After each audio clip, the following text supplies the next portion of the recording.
Hello my dear friends, how are you? I'm Ari Theriger and today I'm going to talk about witchcraft and shamanism.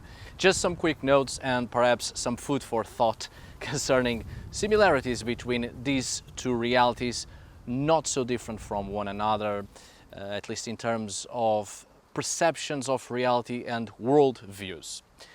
I had other plans for the last video of this month, but since we are getting close to that month, October, a month I'm always eager for, I thought that perhaps it would be a good idea to speak about today's subject as to open up your appetite for what's to come in October, the month when witches are on the loose. I mean, they are always out there, but in October they are more active, if you take my meaning. Such a wonderful month. Anyway, indeed this video is just a quick approach to this theme, so by all means please do share your thoughts in the comments, share information, and I will eagerly read it. I may not have the time to reply to your comments, so my apologies beforehand, but I do make the effort to read your comments, as many as possible, and I take notes. Remember, this channel isn't just about sharing information, but it's also about exchanging information with you. So please go ahead and share your knowledge, share your thoughts. I'm sure others will also benefit from it. Now, with no more delay, let's start our today's video, my dear friends. Please. Well, I've said this many times on other videos concerning shamanism, but I'm going to say it again because there's always someone new to my videos and always protesting about something. So I'm going to have to repeat myself in relation to the term shamanism, just to make it clear again. Throughout this video I'll be using the terms shaman and shamanism as general terms for a better understanding and to facilitate expressing my thoughts and to get across the information that is being told. However, please have in mind that shaman is a Tungusic Siberian word, so I'm well aware that the term shaman should not be used out of context when referring to other shamanic cultures outside the Tunguska reality. So when speaking about other cultural realities, we should indeed use the proper terms to refer to shaman as a spiritual leader. Now, when we hear about shamanism, we immediately think about the type of shamanism from Siberia, or native traditions of the Americas, almost like a sort of spirituality connected to tribal rituals and traditions as a very basic and almost down to a stereotypical scenery in our heads. When speaking of European shamanism, on the other hand, we have no clue what it actually is. And it's harder to construct a picture, even as wrong as it may be, or at least the first thing that comes to mind or pops out in our mind is the type of shamanism practiced in northern countries of Europe, which we think we know all about it, but the image we have isn't quite accurate. In fact, it has been highly romanticized, and more often than not, it's actually an approach from New Age core shamanism brought into other cultures. Replace some elements here and there, wrong notions perpetuated by pop culture. Et voilà, justement, comment écrit l'histoire. That's exactly how we write history. New Age religious movements and manifestations are taken as accurate representations and reconstructions of past historical periods. Cultic behavior and belief systems, several elements with a specific cultural identity taken out of context, and then there's an awful wrong constructed picture of the historical past. As an example, we often picture a vulva, a prophetess, seeress or soothsayer of Old Norse society. We picture her with drums and dancing, but it so happens the Seder rite and ceremony did not involve drumming or dancing, but singing. However, there is a tremendous body of evidences in anthropological, archaeological and historical literature concerning the historical European style known as witchcraft. And it has been pointed out several times that it was in fact a form of shamanism practiced by the different cultures and peoples across Europe. which isn't far from the truth to a certain extent. Although, as I said many times, witchcraft was, is, and thank the gods will ever be, an ever-changing and ever-evolving set of belief systems of traditional folk magic, highly pragmatic in nature, but indeed in many aspects it is still composed of a series of animistic patterns, which makes it closer to the religious worldview and spiritual mentality of shamanism. Let's make it clear first. The definition of shaman in use here in this video is an anthropological one. As I have said before, shaman is a word that originates from the Tungus language of Siberia and has been somewhat misapplied to the religious beliefs and practices of Native Americans, for instance, as an example, which are quite diverse.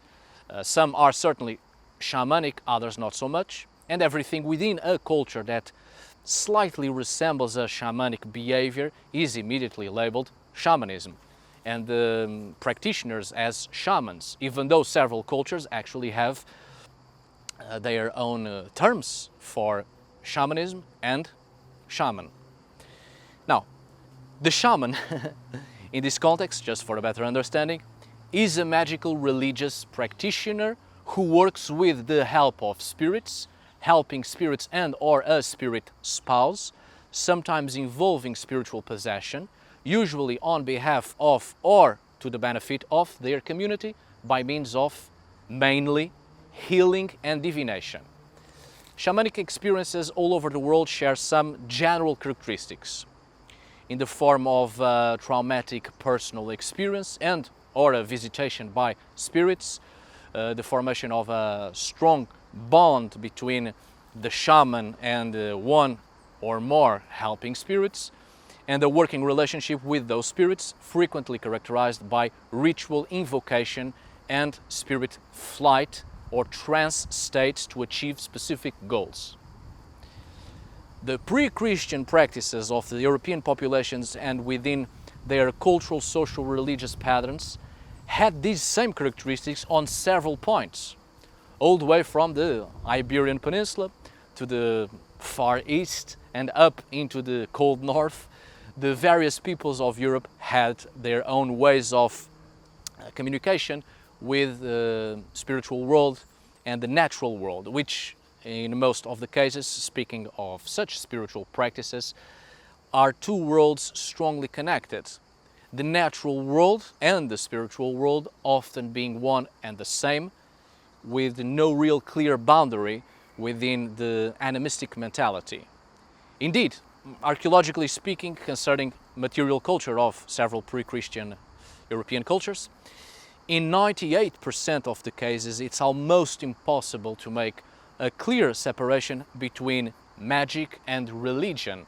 There's almost no clear understanding of what our ancestors understood to be magic and what they understood to be religion, due to the fact that most pre-Christian populations were still quite animistic in their interactions with the world and interactions with the invisible populations of the world, which did not permit to build a concrete boundary between what was religious and what was magical, due to the fact that such belief systems were highly pragmatic. Therefore, almost every daily activity already had a magical religious intention, because the human person was believed to be inserted within the spiritual world already, and one's existential space was believed to be shared with numerous invisible and visible entities with whom a constant interaction with was necessary in order to create a symbiotic relationship with such entities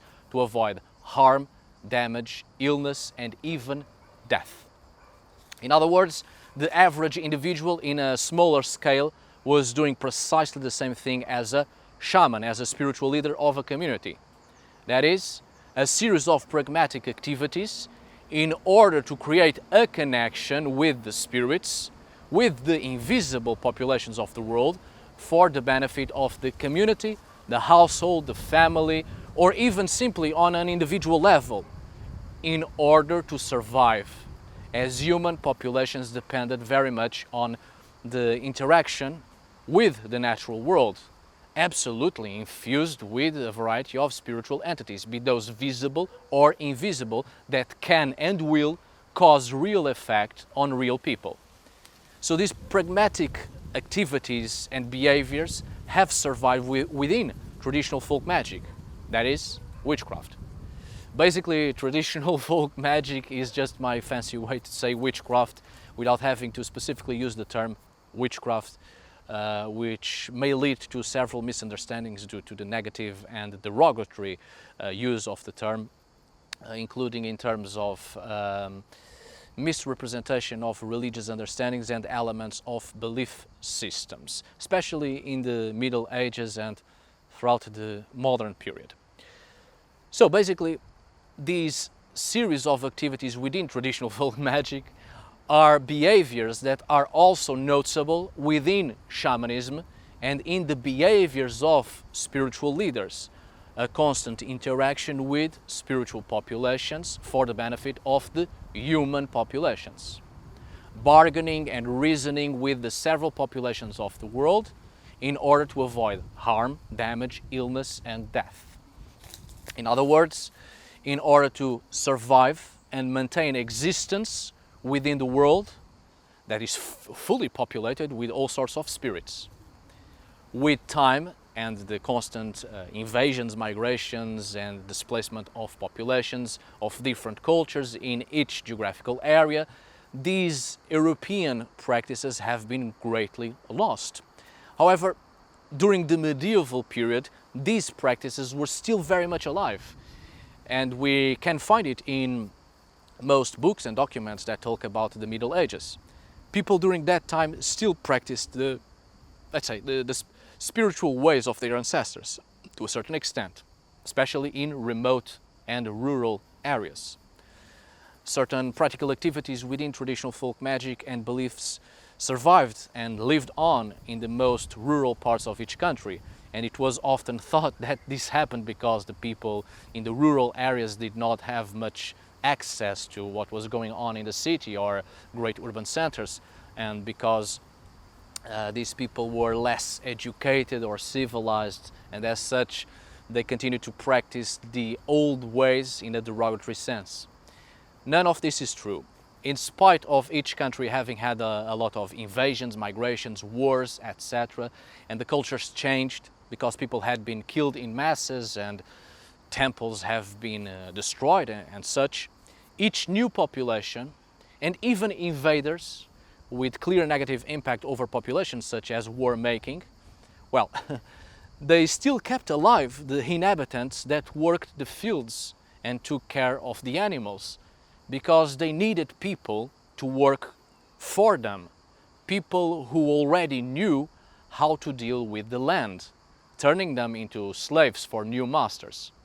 This, of course, in pre-Christian European context, and not in colonial contexts where we clearly see the mass murder, genocide, mass slavery and displacement of populations that has had a great negative impact on native populations, which have changed them forever to this day.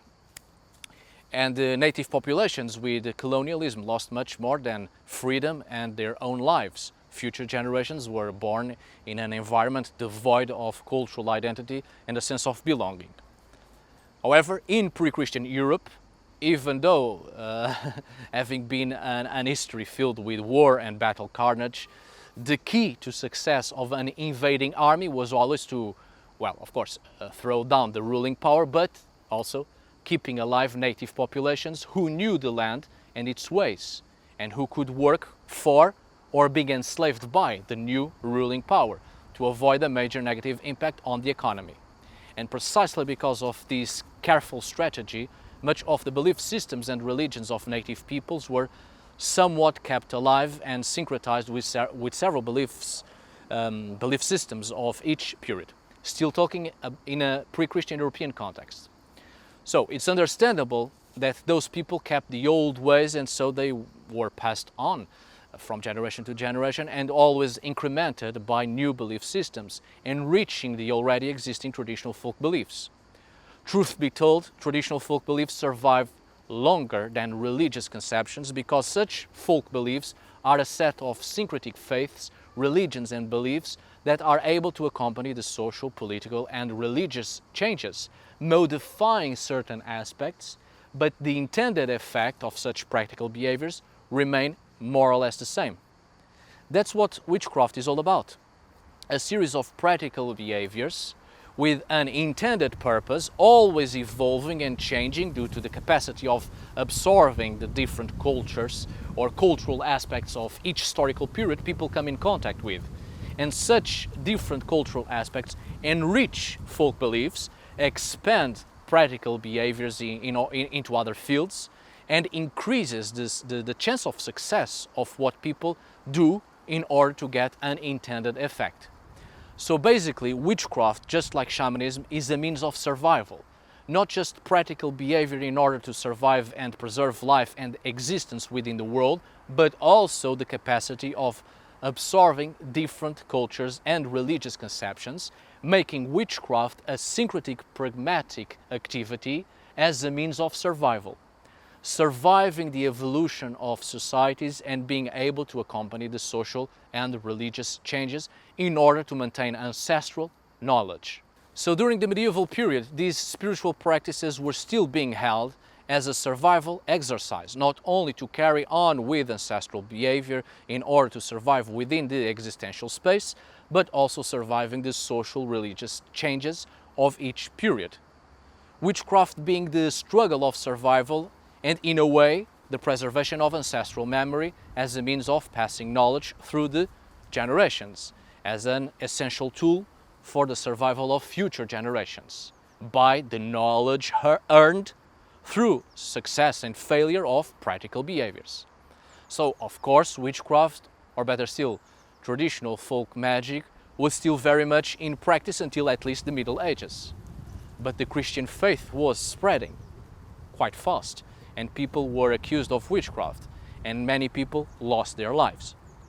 In fact, concerning witch hunts, I think it should be mentioned that the great majority of deaths and executions for being a witch occurs between 1580 and 1640, and that's precisely when 80% of the victims have perished. Not an ordinary period. It's precisely the religious wars or war on religion. Western Christianity is torn in half by the Reformation. The traditional religious world is annihilated, and people believe that Satan or the devil is putting out all its efforts to destroy Christianity and also, therefore, the human race. So the old fear on witches is augmented due to the late medieval belief that witches practice a religion controlled by the devil, in which the devil gave them supernatural powers. This leads to religious zealots fighting to remove all evil from their societies, to prepare the world for the second coming of Jesus. Witch hunting ends when Catholics and Protestants, for some reason, come to the conclusion that God wants them to live with each other, but great harm had already been done and hundreds of thousands of innocents had died. And this whole event has abruptly changed forever the religious and spiritual mentality of Europeans. Having been a great repression of the last living vestiges of an animistic mentality, changing the face of traditional folk beliefs and magic, and almost destroying the similar patterns with shamanism. It was during this period that finally Europeans have had a glimpse of the destruction of cultural identities and ancestral traditions. But of course, Christianity wasn't able to completely destroy every old way. In fact, the church was quite benevolent at first, since their political approach was still very Roman-based, and in the process of conversion it would be easier to convert the new subjects if they were pleased. Allowing the old traditions to continue was the key to successfully convert the pagans. Progressively merging faiths and traditions until new generations were used to the new religious ideas. Most churches were built on top of old sacrifice grounds, and the pagans were allowed to raise their temporary temples in the church itself for the various yearly celebrations. It was in fact Charlemagne who has had a huge impact on the Germanic pagans, for instance, as a quick example, and forbade at least 30 hidden rites. But after his death, the pagan celebrations and rites continue all the same, a few, of course, and already greatly changed and merged with Christian celebrations. But of course, Europe isn't just the Germanic world, so other European pagan traditions survived to a certain extent, and some are still celebrated today under other names and with certain connections to Christian and biblical themes. But the intended purpose is still there, and it's still part of traditional folk magic and beliefs. Anyway, Protestantism was the true killer of the old ways. Because of the mass executions held during the late Middle Ages, which escalated quickly during the modern age with the increasing expansion of Protestantism, most of the information we have about this subject comes from trial records and interrogations. The accused were subject to torture, so whichever information that helped to ease the pain or save one's life might not have been entirely true. It can be hard to sift truth from confabulation. Several point out that the folkloric material was not what the interrogators were interested in, and in fact was considered a distraction, which I believe so. Subjects of interrogation would be pressed to describe a formulaic encounter with the devil, wherein they traded magical power for their immortal souls. Instead, accused witches often described encounters with fairies and the dead. This is consistent with what we know about fairy beliefs, that Alfheim, or the realm of the fair folk, was also the realm of the dead, and in several belief systems, fae folk and elves are often related to the dead and the ancestors. External evidence for the folkloric material, including beliefs about fairies and specific beliefs to do with spiritual flight, doubles and familiars, combined with the fact that interrogators actively discouraged it, lend a degree of confidence to the picture they paint of what medieval witches were up to. In a way, these trial reports are quite useful to us nowadays because they contain a lot of information concerning folkloric beliefs. The Church was interested in encounters with the devil and forcibly pushed people to the limits to speak about such encounters. In truth, the devil encounters in trial reports is the information that came out after several attempts of retrieving information from those being tortured. But it also became a key element for the accused to quickly confess having had encounters with the devil in order to avoid torture and pain. However, the very first reports are always concerning fairies, dream states, encounters with the dead, and soul flight into the land of the dead, and even shape-shifting into wolf warriors or werewolves in the underworld to fight against forces of evil or of chaos. But the Church was only interested in the devil.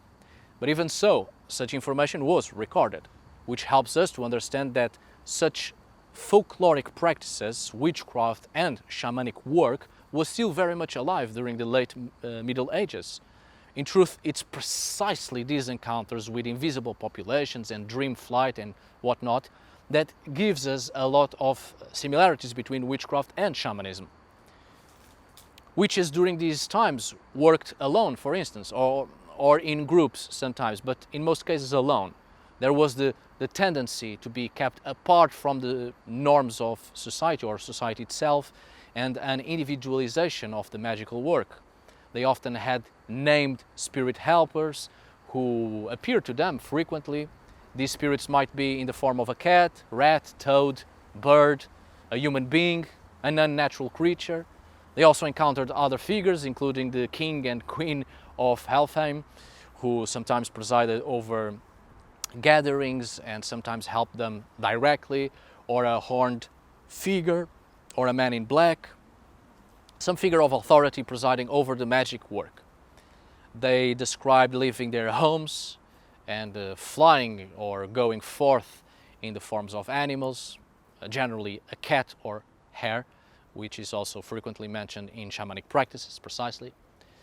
Most early reports on witchcraft are consistent on the theme of soul flight, and even the forced confessions of meeting the devil and going into Sabbaths are often not physical presence, but the consistent experience of the spirit leaving the body and going to the meetings, more on an emotional internal level rather than mere individual fantasy.